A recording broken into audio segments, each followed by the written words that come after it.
for the faint of heart. We all stars, win or lose, we don't play the part. And when the going getting tough, I get to going hard. You bring your best in. Okay, guys.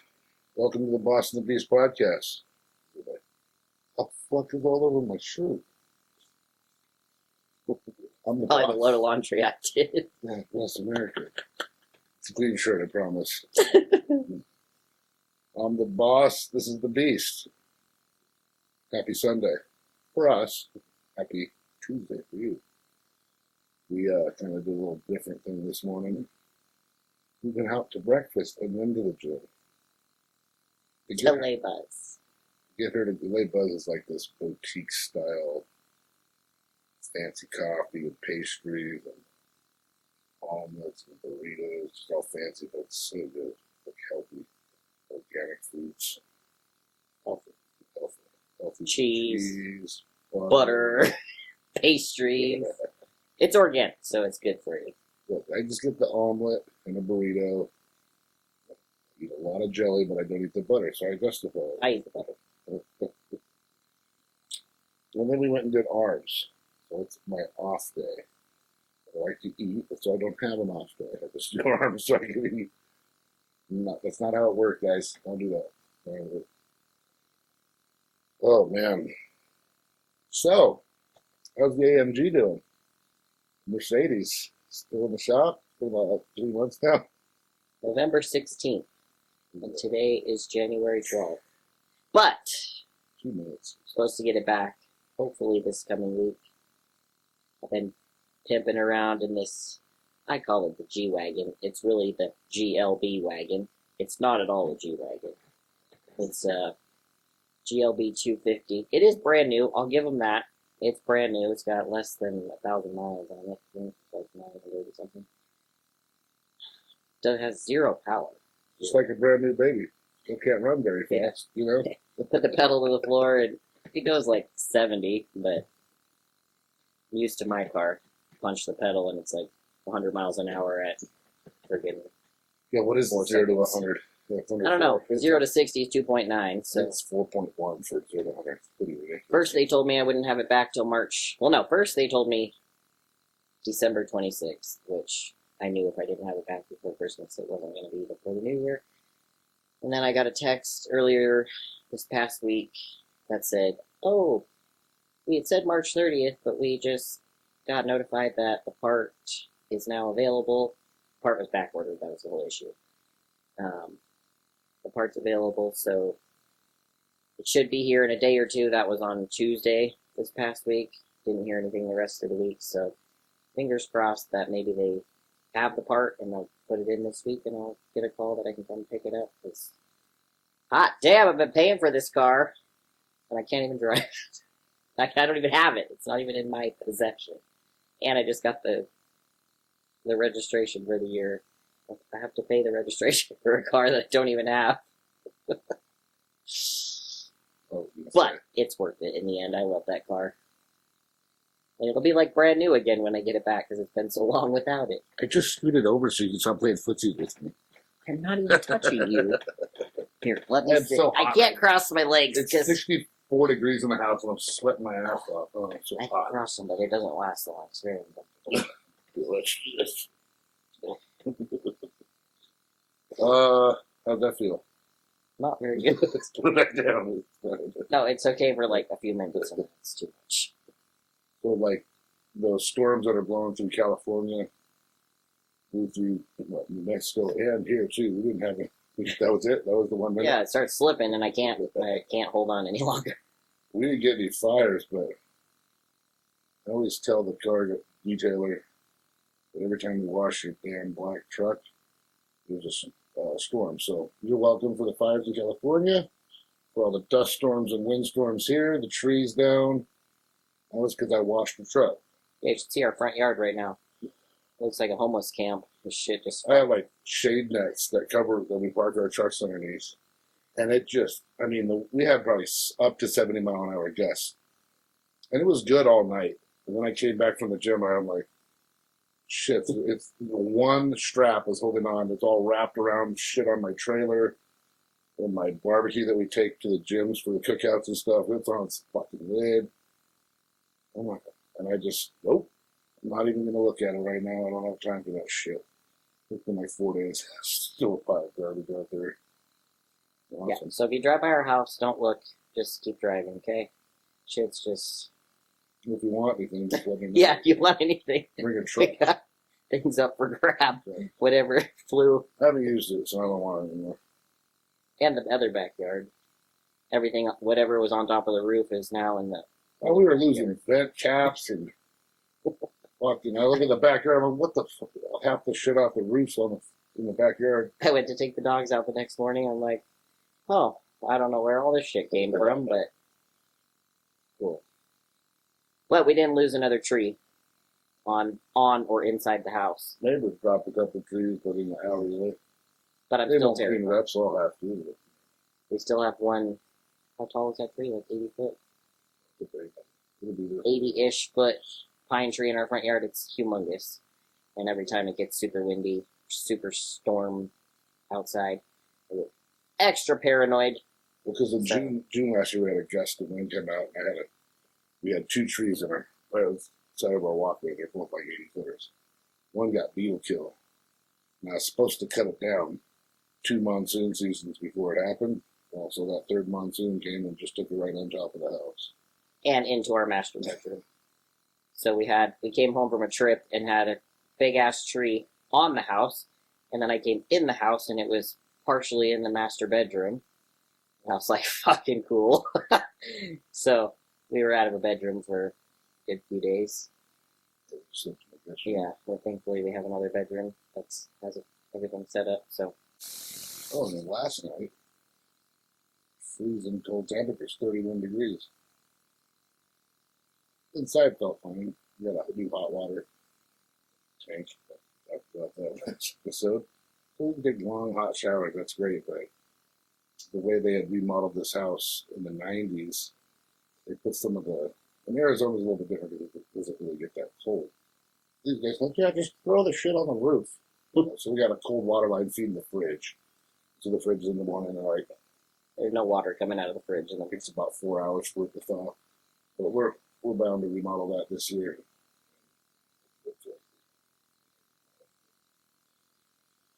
So you gotta fill up, if you want good filtered water, Fill up the you night gotta before. fill it up the night before, because Not gonna freeze the tonight. sink and the bathrooms, everything works fine, but the We fridge, just remodeled it, piped it over the top. the fridge line gets frozen and it takes forever to unfreeze. So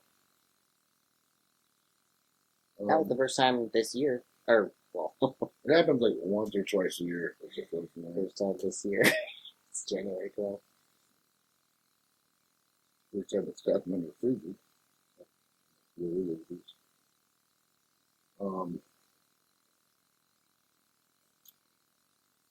Let's just go to questions. But I know what you guys want to talk about, so we'll do it right there. Melissa, how do you recover from injuries? I don't. I just keep going until they feel better. Honestly, like that's not even a lie. It's also not true. The part where you feel better. It's just Well, I feel better now, and I trained all the way through my most recent injury. I've never been injured to the point where I had to like seek medical attention or anything like that. I've Yeah, never, but like, you're talking to generalized where people like feel a tweak and they stop. We're Yeah. pretty hardcore. We'll work till our limbs will fall back. So, like for example, probably about a month and a half ago, I was walking out at 485 squat. I always step back. 485? Right? Yeah. I always step back with my right leg first, and then I step, obviously, with the left. So I stepped with the right, everything's fine. Went to step with the left, and when I planted on the left, my left hip went out. At the moment, I didn't know what had happened. Nothing really hurt. I just felt my whole body shift to the side, and thankfully, I was close enough to the rack where I was Well, just able. I was behind you. I was like, nope. Yeah. Back there. Like he was spotting me, but I was close enough to where I didn't even have to step. I just went and put the bar back in the rack, and I looked at him, and I'm like, "What happened?" I was like, "I don't know." Because I'm up here. I'm behind this. I'm only seeing like tops of shoulders. I can see the top of her hips, but I didn't really see the. Everybody's I like, just saw the hips go forward and I back. think it was your knee. I'm like, wasn't my knee. I don't lock my knees out on the walkout, or even when I'm just standing there, like they're stable. They're locked out, but they're not Hyperextended. So I'm like, it wasn't my knee. And then, sure enough, it was my left hip, which I've been having issues with my left hip for like at least a year now. Like, I literally think I just have arthritis. No joke. Arthritis at age 36. Yeah. So I think that probably had something to do with it.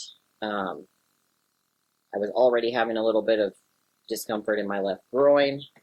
So just doing that, when the whole hip thing happened, everything just went to shit.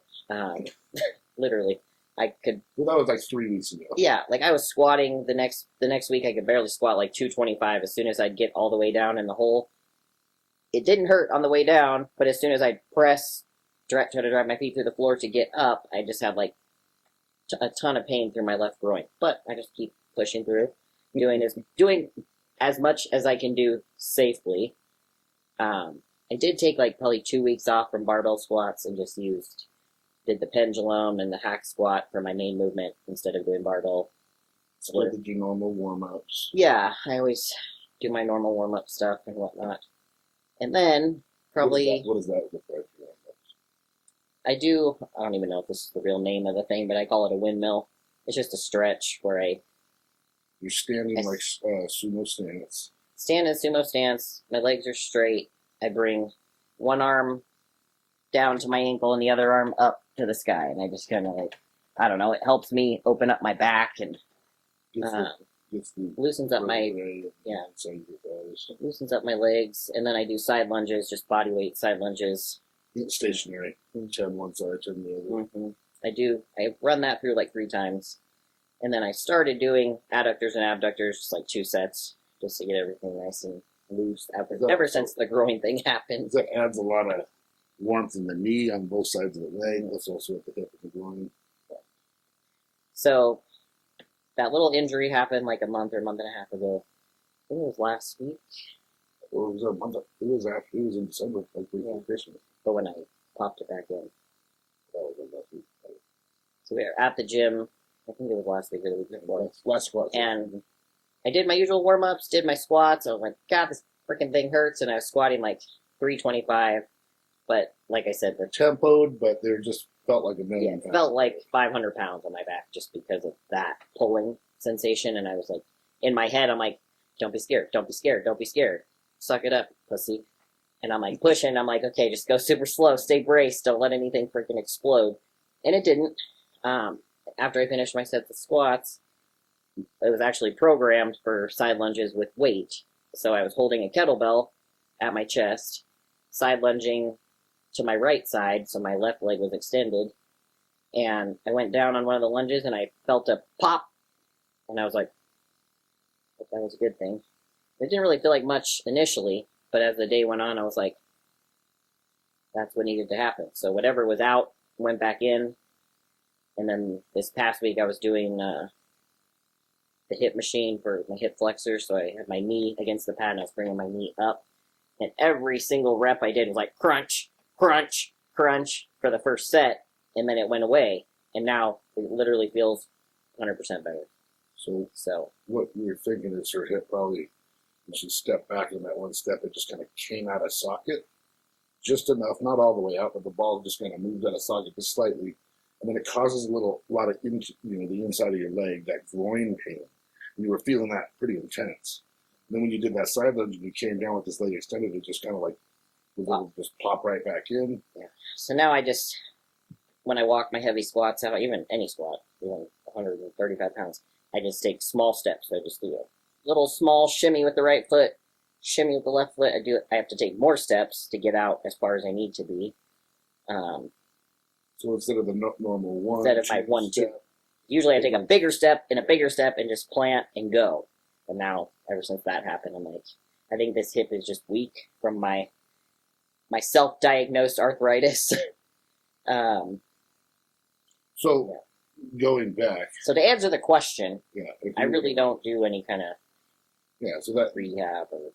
So if a normal gym goer would have felt that, they probably would have wrapped it up, they probably wouldn't have finished. Because you brought that squat back out and did it again. We had to pick you up. We didn't get it, but I had to get you up. But you still attempted it. Yeah. But it didn't feel painful at the time. It just felt off, right? It just felt off. Yeah, when I reattempted, it didn't hurt. Like I went, but you clearly didn't have the power. The body wasn't locked in like it was supposed to. And mentally, I was like, yeah. I was shook still. I think I was scared, but I controlled the negative all the way down to the rack, and then I just freaking. But what Melissa is renowned for not doing is a lot of recovery. She'll do her warm ups. So she stays a little bit tighter normally. And once you get to a certain level, that can be detrimental, obviously. I mean, when lifters are tearing quads or they're popping hips out or they're tearing, it's because they've gotten to this level where it's the heaviest, they're very tight, they're very strong, and they're very not as mobile as they used to be when you're lifting lighter weights, because it takes a lot more tension on the muscles, tension on the tendons to be stronger. And you've built your body up to that, but now it's like, okay, you can't even lift. Like, look at me, I can't even lift my leg up here because we did legs yesterday. You know, if I work on that by Wednesday, I'll have the full range of motion again, but the body stays so tight. So injury prevention, I think, is more important than what do you do after. But what do you do after? Keep moving. She had mentioned she backed off the barbells. Okay, let's not do any of the free weights. Let's get into machines that we can really lock in and focus. I mean, you could go see a chiropractor. He might be able to pop it back in. You can go see a massage therapist. The thing that we don't have, the thing that she doesn't like to do with that, and I'm a little more hardcore of this as well. I like to get weekly massages because it really breaks the tissue up, gets more blood flow, and then I can keep going. But sometimes, a lot of these guys will just be like, you better stop lifting for 5 weeks. The thing is, we're just not going to do that anyway. Even if I go in and get the adjustment, even if I go in, if they show me an X-ray and like, dude, you do another squat like that, you're probably gonna die. Well, then it's a different story. But if it's just a little movement, we're gonna try to still keep moving through the workouts to get the blood flow through there to heal the injury naturally. I mean, when you just stop and become sedentary, there's no blood flow. And I like to look at the blood flow in the body as like the semi trucks in America and the train systems. They run product east to west, north to south, all the time. And if you were to just go, everybody stop, everybody starves.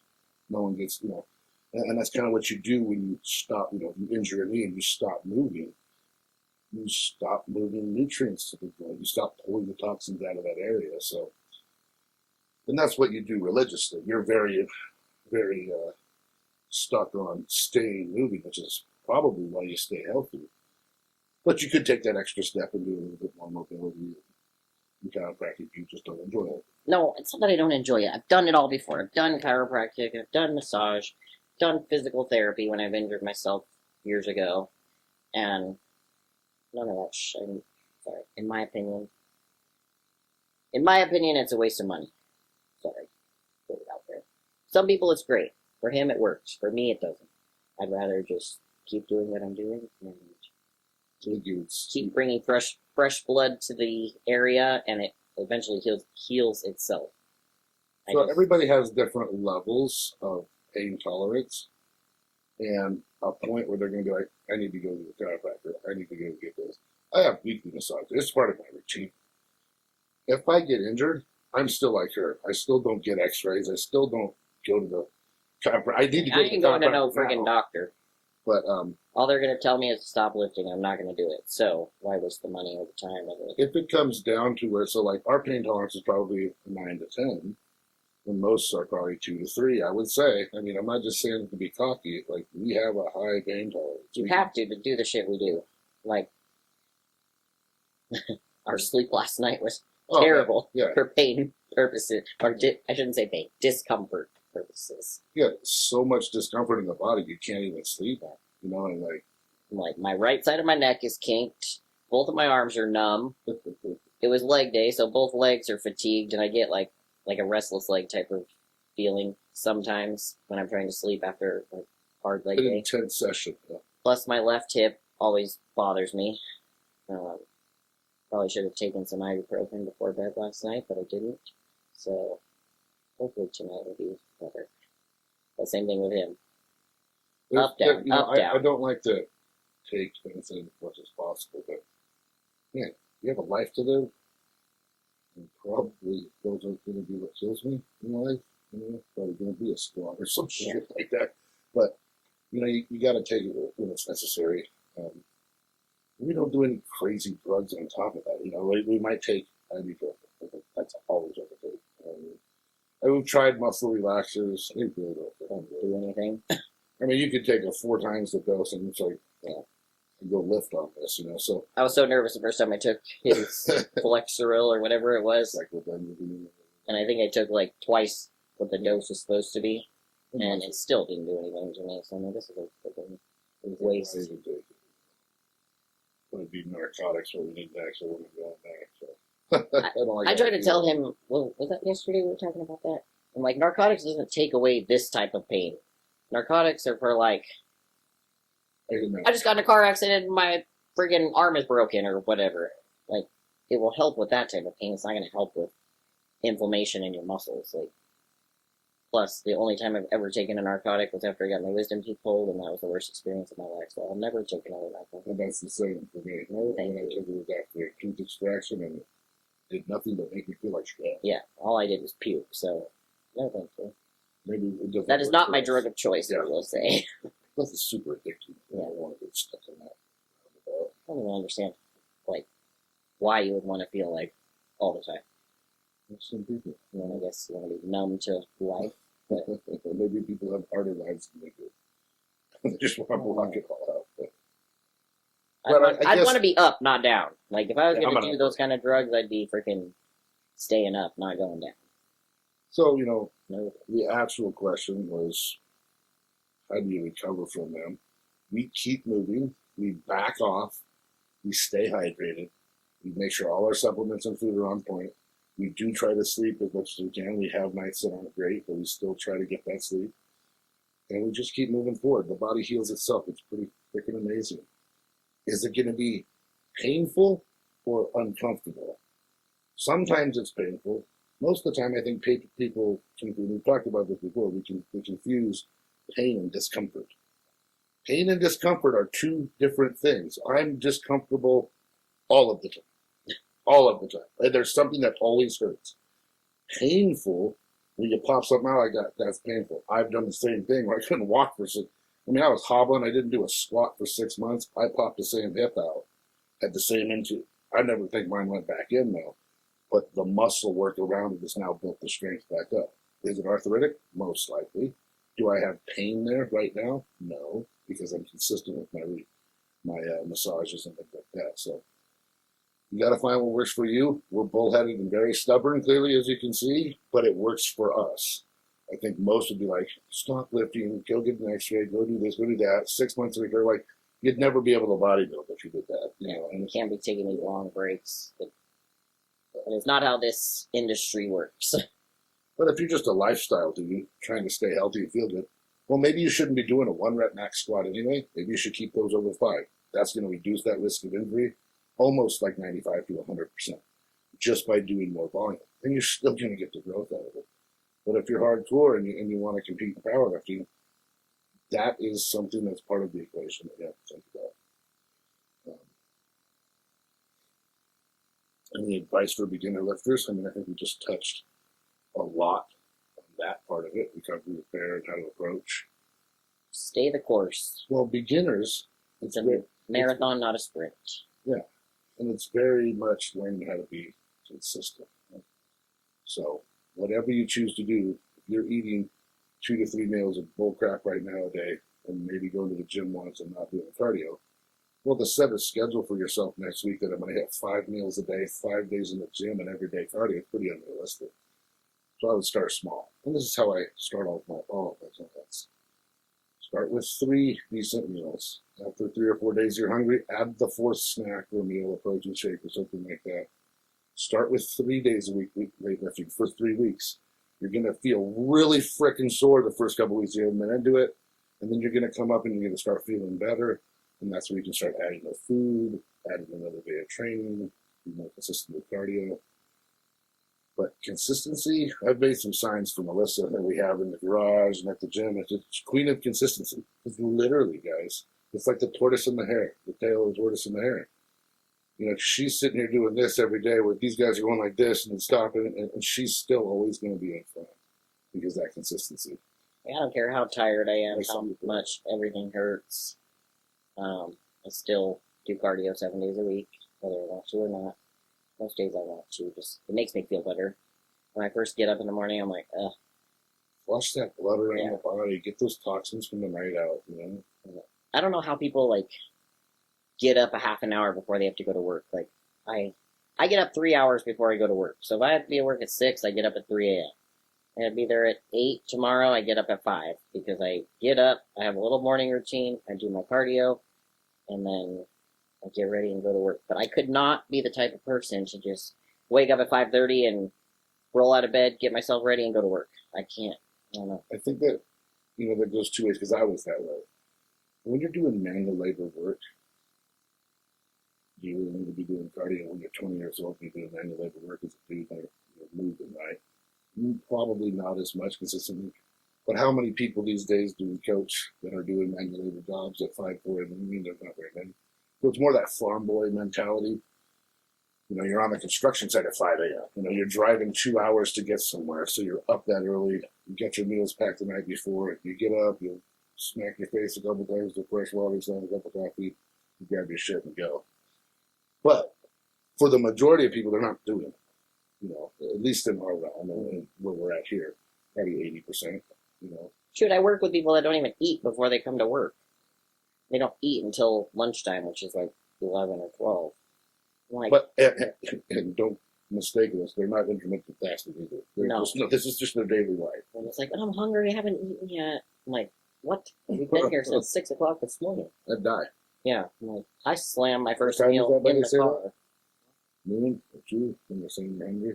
Yeah, usually we go to lunch, or we break each other for lunch around 11 or noon. Should have eaten 3 or 4 meals. Right. I mean, by then I'm starving, and I already had breakfast, my shake, on the way to work. And then I always have a pocket snack, just in case. I usually don't eat it, but I have it. It's like, in case there's an emergency and I have a hypoglycemic event in the middle of cases and I can't go to the break room and eat, I can slide my pocket snack out, shove it down my face real quick, but that's just for emergency purposes. I usually don't have it. So I like to break everything down into like 3 things all the time. It's really easy to remember 3 things. And usually in 3 things, you can have subcategories in each one of those 3 things. So for beginners, consistency, don't over excite yourself, don't over commit. So don't do the 5 days a week when you have only been doing 1. Let's go 3 maybe. And that's going to be 3 times what you were doing already, right? That's a big jump. And then just make sure you're being super consistent. Don't overcommit. And you still have the rest of your life. Because I always like, this isn't just body. I mean, all of us have jobs. Most of us have kids and dogs and other, you know. Establish a routine. Yeah, establish that routine. That's the biggest thing for most people. Most people are so scatterbrained, they're all over the friggin' place. Like, we both pretty much do the same thing every day at the same time. And, Give or take 30 minutes here and there, but for the yeah, it most sure part, makes it a lot easier. You sure don't miss any meals yeah. because you're hungry and you're tired when you go to bed then. You sleep in one day, you eat too late, you mess up your meals, you go to bed too late, you mess up the whole next day, right? So That was me when I was working nights. well, and now, you know, what do you do when you're working nights? You can still become kind of consistent. And you Yeah. were still. I did. It just, Still wait, I was all over the place. Like, some days I'd get up at noon because I worked the night before, but now I'm off for 4 days, so I'm like trying to flip flop back schedules. So, you know, it was just a mess. It's great for them to do that anymore. What protocols do we use or implement when we get sick? And we're going to preface this number 1 is We don't get sick. we really don't get sick. I think in the 8 years we've been together, we've had 2 sicknesses that were more than like a sniffle, which we still go to work, we still train, we still do everything. One was Olympia weekend, Yeah, 2021 or 22, I can't remember.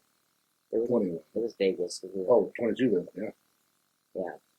But that And the was, previous one to that, you had 19 days of some sort of. and it turns out everybody was sick at the Olympia, but nobody talked about it until after. because we didn't want to. We just came out of that. COVID and all that cool shit. So nobody wanted to verbalize that they were sick because then everybody freaks out. And of course, there's people from all other countries. So if you're always putting yourself in those environments, you're probably going to get sick a little bit more. But that was the she sickest works in a that jail we setting. Used to. I work in a gym setting. Aside from Walmart, those are probably the two most dirtiest places you can actually physically dwell in all the time. So we have probably a good immunity, but how do we keep our immune system up all the time? You should see our vitamin cabinet. So supplementation is key, but that's not first. First is hydration. Second is making sure you get adequate sleep. And so routine is very key on not getting sick. Because if you're getting 5 hours here, 5 hours, your body just doesn't have enough time to repair. It's amazing. You get 7 hours plus a night. We'll just try to get to 7. And sometimes we can't, sometimes I don't. But that 7 hours is super key for gut repair, hormone repair, and regulation in females especially. And just allowing your body to repair in order to get into that next day. It's like, look at day as a battle. And if you don't have a rest between each battle, you're going to run out of resources, right? And so, hydration, adequate sleep. Hydration. I drink 6 liters of water a day. And she's 160 pounds. So people think that I'm crazy when I tell them that. They're like, what? I barely drink 1 liter a day. I'm like, well, there's your problem. That's why you feel like shit. That's why you're always sick.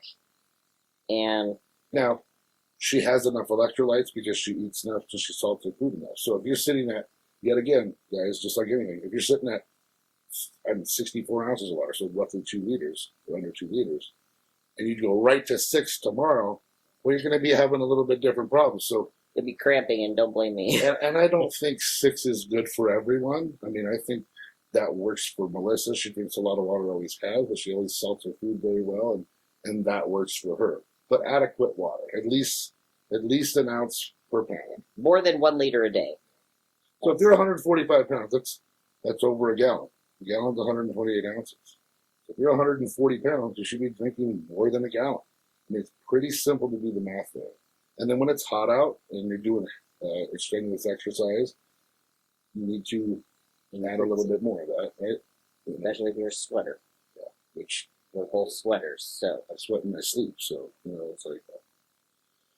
And then comes the supplementation. We take a lot, but it just depends on the individual. I don't like to throw the kitchen sink at everybody when we start, but your anti-inflammatory vitamins, so vitamin C, take a multivitamin. We use zinc, copper, and calcium before bed. Helps with the sleep aid, and magnesium. You can cure a lot of things with magnesium, guys. A lot of gut issues, a lot of sleep issues with magnesium. I'd start somewhere, I'm not a medical professional, but I start somewhere around 500 milligrams a day. Start there, see how it works. And then in cough and cold and flu season, or stressful times in your life, which that can be almost every day, we take 1,000 milligrams of lysine, AM and PM. We probably started implementing that about a year and a half ago, because I would always get canker sores or cold sores certain times of the year, or high stress. It's also genetic in both sides of the family. But man, you can stave that stuff off by just taking L-lysine. It's amino acid. It's cheap as heck. Works wonders, I think. I've been taking it for the past year and a half. Yeah. And I used to take it when I would feel things coming on. Now I'm like, well, it's not that expensive. Why don't we just take it all the time? The body doesn't build a dependency to that, from what I understand.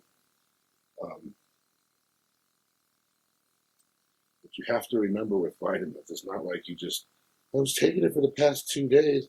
No, this shit takes a little while, guys. It's like probably 60 to 90 days before you can really see the benefits of something working when it's oral. Just like anything, you have to get enough built up in your blood before anything is going to work. And you also have to remember, in that order, you can't just go, I added L-lysine. I'm like, did you fix your hydration? Did you eat consistently? Did you get your consistent sleep? Those are all first. Those are all things that cost nothing to start right there. We also take a daily probiotic. That is key for gut health. We buy 90 billion, 100. 100 billion, whatever. Yeah.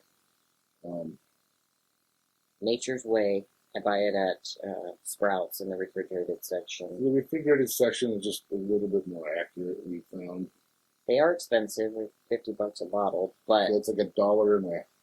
that's 30-day supply. With mass and like $1.40 a day. Yeah, but like I said, or like we said, we both rarely get sick.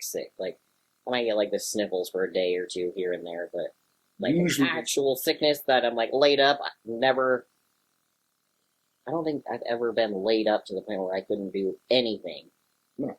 Ever in my life. Even when we got those the Olympia. Yeah, we still went out to eat. Yeah, we That's still- delivered to the hotel. And, Yeah, we still went to the gym. yeah, we and still have fun there. I still spread my cuties all over, all over the hotel gym. In my opinion, training or doing cardio or whatever while you're sick is beneficial. Why is your body getting hot when it's sick? Because you're sweating out the infection. Yeah, so if you go do a cardio session, make sure you're staying hydrated, make sure you have the electrolytes, but they're only going to help that. I'd rather do that than sit on the couch or lay in bed like. Because we don't take cough syrups and medicines and crap like that. Like, we're pretty homeopathic for the most part.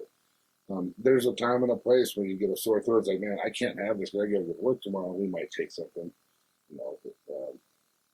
like NyQuil maybe. I mean, it's nothing huge, but and all right, just hydrate, guys. Hydrate and get your sleep. Those are the number 2 things. Let's do one more.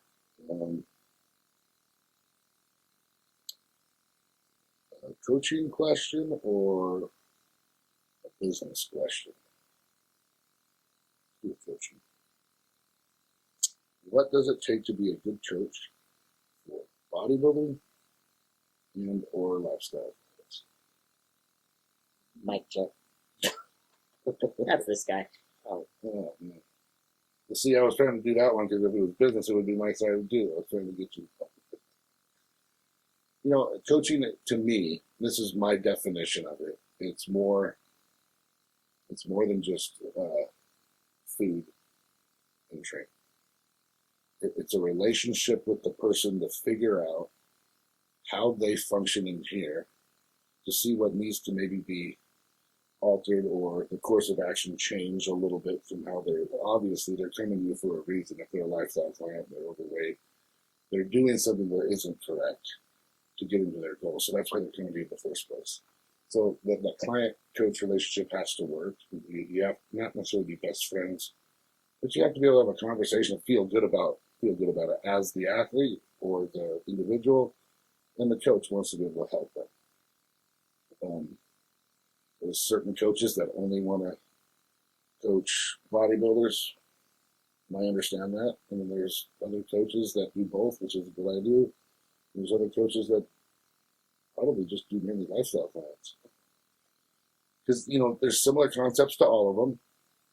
And it's the human concept that I like to dwell on, How are they approaching their day? What are the issues to why they're not being able to get their cardio, their training, their hydration, their food? Is it family? Is it job? Is it bad habits? There's so many things that can happen. And if you can kind of address those things, this shit doesn't happen overnight. This is a process. And as a good coach, you need to be able to set an expectation when they start that this is how we're going to go through this process.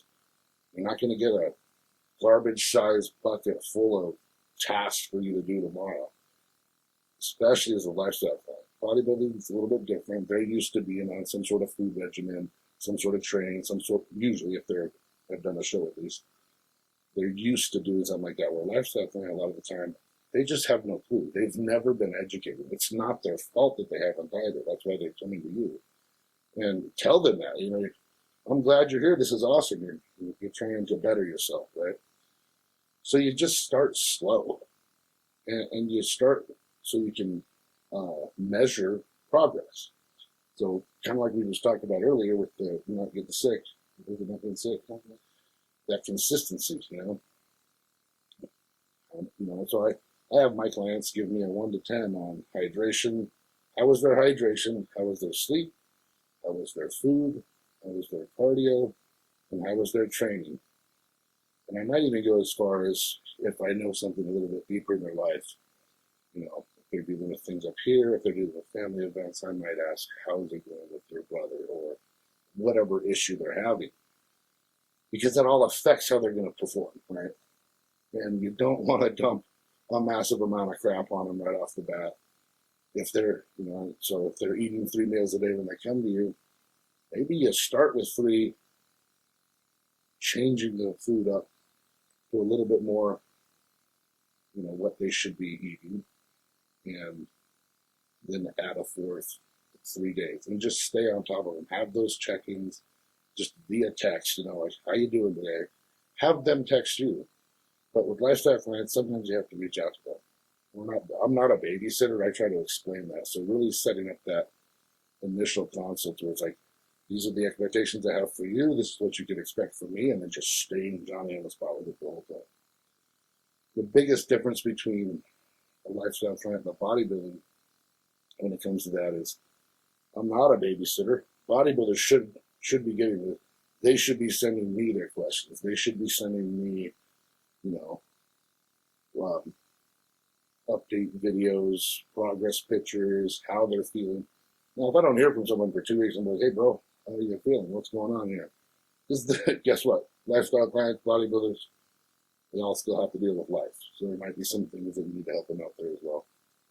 And that's where the experience comes from. Living, just being in life and being aware of things around you that whole time. That's what at least has helped me be able to coach clients. And then also being injured, really small to now really big, fat to lean, you know, all these things that I've gone through, I'm able to relate with clients. So become someone first is huge. Like, show it on your body first. Maybe get a couple of buddies, gals under your belt. Like, here, this is what I want to do with you. You're interested in doing this. Let me do this for you for free with you. And, you know, you don't have to pay me anything, but I want to use your, you know, your progress photos to start my business, right? It's real easy. It doesn't cost you any money. It's a little bit of time. You're learning with them as well. It's probably a good place to start in a nutshell. I mean, you can do a lot of different particulars, but I mean, it's a good start in a nutshell. Anything to add to that? That's why Rafe is the pick. What is that? I cherry pick my clients. Well, like there's bodybuilding. I only want the ones that are not complainers and that aren't going to bullshit me. Sorry to be blunt about it, but that's the truth. Like, I'm not a mental health coach. I got in trouble for that when I first started. Well, you never said you were the. No, this girl got all upset with me because I don't care about her depression and anxiety. Like, suck it up. We all have those freaking problems. Like, and that's where you just are here. Very clear when you're having that first interview with your client. Like, get 5 or 6 questions in your head. Go through some bad scenarios that might happen. Like, you know, and just say, look, I want to be very clear up front. I can help you with this, this, and this. These things over here I'm not good at. This right here, we can have some chats. Maybe I can help. But be very clear so that you're not setting an expectation that they think this is coming, but you're only really giving this just because you didn't have that expectation. That's not what happened with it. This is an awesome. This was literally like a one-off training session. Like physical training. This was a one-on-one session, or just one session. This is completely different. But even there's something to pull from that. Like, okay, I'm here to coach. I'm here to coach you for weight training, not for your mental health problems. You can take that somewhere else to a therapist who cares to hear about it, because I don't. So you're getting a little insight to a lot that can happen with just that an episode, right? That one session, and I think that's where I've just become very good at, like, okay, this is what we're working on. It sounds like you need to go see someone for this. That's not my expertise. We can have a conversation. I can listen. I can give you my 2 cents, but still, this is not what you're paying me for. You're paying me for this, right? Be very clear, and then it's very cut and dry. Put that in your agreement. Have them sign it. You know, at least they're going, okay, we talked about it. We have proof that we talked about it. That's good. And setting that expectation with any style of coaching, lifestyle or bodybuilding. Set the expectation on day one. Follow up and be very clear and precise. Ask them for feedback and check in on them if it goes multiple weeks past it. If you're looking for training, coaching, and psychiatric help, Rafe is the man. Psychologist. He's very good at it, though. Oh my God. He is way better, 120 times better at it than I am. So, if you need help with your mental part of things, that's the guy. I've just lived some crazy life, so I have some life experience. Well, I have two. I just don't have, I don't know. You know, there's the care too. I don't care to talk about it, right? I don't want to talk about it. You're like, you don't want to deal with it. I don't need all of that. I don't need all of that. Well, guys, these were some good questions this week. Keep sending them. We appreciate you guys following us here. It's kind of fun for us to talk about it. It helps me, even in business, just to communicate and talk things out loud. So that's another thing, you know, just having a conversation with my gal here, you know, talking about questions you guys bring us is helpful. Keeps the juices flowing. But please comment below questions you want to hear, anything else you want to hear from us for next week. You guys have a killer week, and we will see you next Tuesday. Austin, peace.